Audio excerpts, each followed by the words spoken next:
So for my day job, I'm a UI UX designer, product designer, and came up in the startup world. So a lot of startup companies, which at its worst involved, 60, 80-hour weeks, like constant stress, just madness. And it resulted in two parts with mental health. And first was my own. We had just had our second. And at the time, despite having a 2-year-old and now like an infant, like I was waking up at 4 in the morning to go to the office so I could get like extra hours in, waking up with horrific anxiety, just, weight on my chest. And the real place where two things culminated. Once was I ended up screaming at my young son. He didn't do anything wrong. He was just being like a 2-year-old. And like they don't have great regulations of emotions. So, but watching myself do that was horrifying. And it just really like drove home the fact that like my mental well-being was suffering because everything was going towards this company. Everything was going to my work and my effort. And it was overtaking everything. I was not balanced. I was not in a good place. And if there's any things you do personally for your personal work-life balance now. Yeah, so all of the above. I think the healthy body, healthy mind, it's just it's so obvious. Everybody knows it, but then to actually practice it is just feels like it's 1,000 miles away. But like keeping yourself healthy. So just eating reasonably, sleeping well, especially. I'll say this one, like I think the last 2 years for myself, it was really setting it up to sleep like a solid 8 hours a night and making like all the difference in the world. I would find when I didn't sleep, I would feel remote, like sad, like anxious, like worried. And what I eventually became to notice is like, no, I'm just tired. Like I'm not sleeping enough. And it just lets everything else kind of seep in. So eating well, exercise, like physically active, exercising, sleeping enough, just like like the basics of it. And then, and with exercise, one way I've been able to make it work is tie it to enjoyable activities. So I don't be as as a dad, as somebody working, I don't have a lot of personal time, but work exercising is incredibly important for myself and for my family. So what I've carved out to do is like, all right, every night I'll watch, or every morning, in fact, I'll watch some of my favorite shows. I'll like watch a series I like to watch, but I'll work out the entire time I'm doing it. So if I want to watch a show, I just have to like work out at the same time. And then it's more like I can justify the, uh, how really that word, like the relaxing time of watching a show. So like,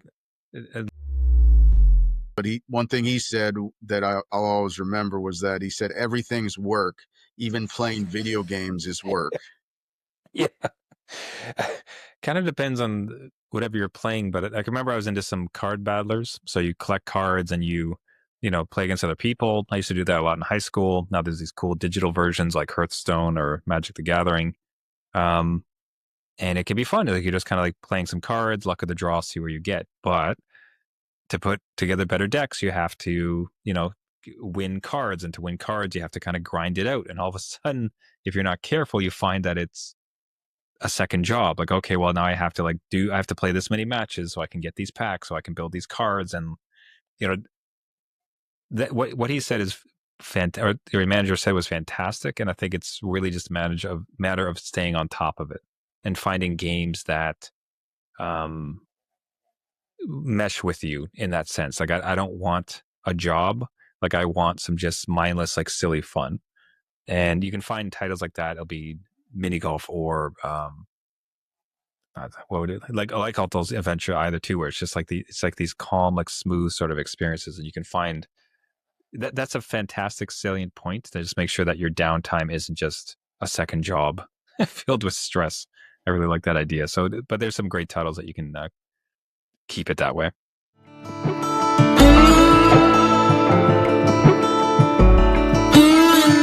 Yeah, I love Trevor, man. I remember he was his podcast had him playing games like retro games, and those I always wanted to play, so it's enjoyable. I love on YouTube when those videos pop up of people playing retro games, and to have a whole podcast of that's really awesome.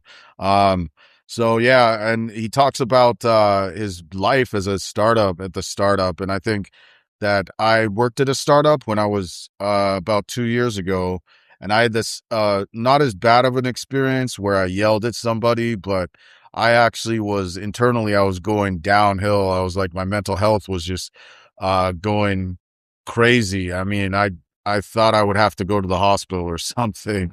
And so I had to quit, but I actually did something. I didn't quit. He let me go because I kicked a dog. Like literally, I kicked the dog. Yeah. No. Because we had a dog. It was in a house, like kind of like the Facebook house, but it was in a little apartment.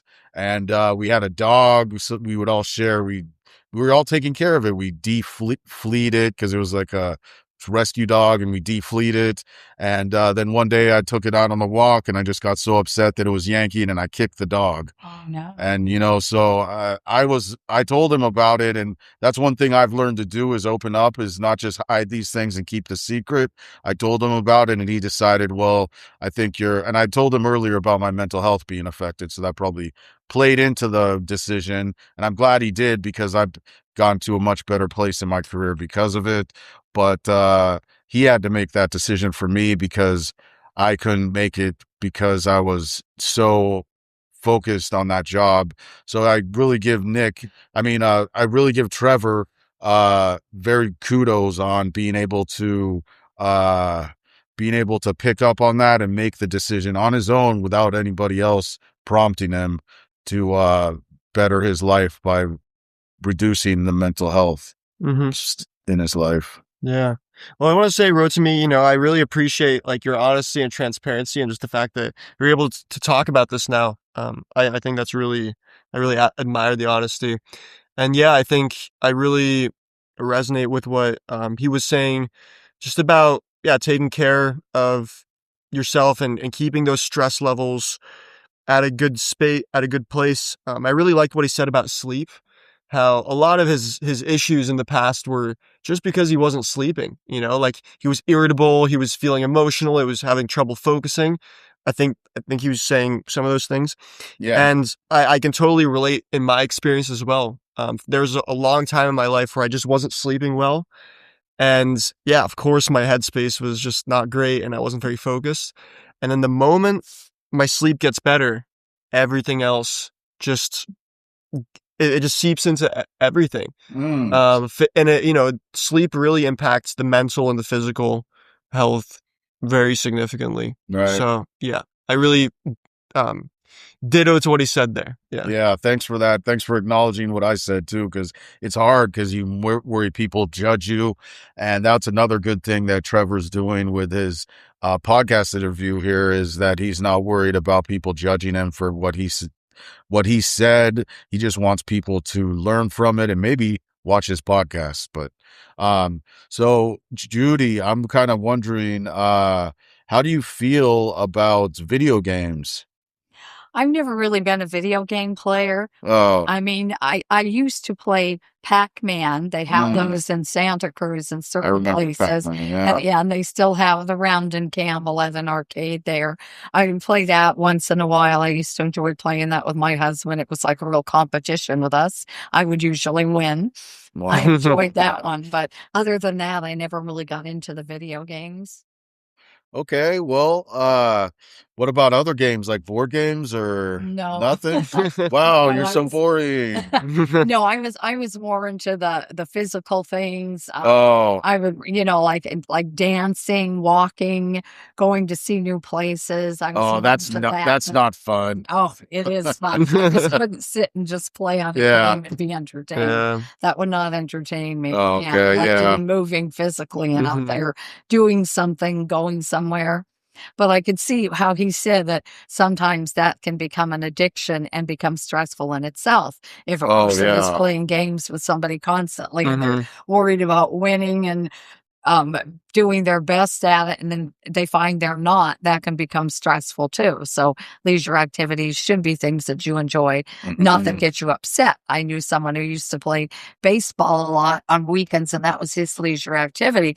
But then he would get upset if his team lost and they didn't score a certain amount of goals, and he seemed to be getting really upset and Mhm. stressed out about it. So you have to wonder, how leisurely was that really? Yeah. So the activities you choose really should be things that you like. that are going to make you happy no matter what the result and the people around you too. Make sure that you're okay with people that are in your life when you're doing these things, any activity really. Yeah, I want to add to what Judy was saying because I'm also not much of a gamer myself, but I'm much more, into being outside and physical activities. Yeah. But, I did have a little phase where I was playing, a video game that I enjoyed. It was FIFA, the soccer game.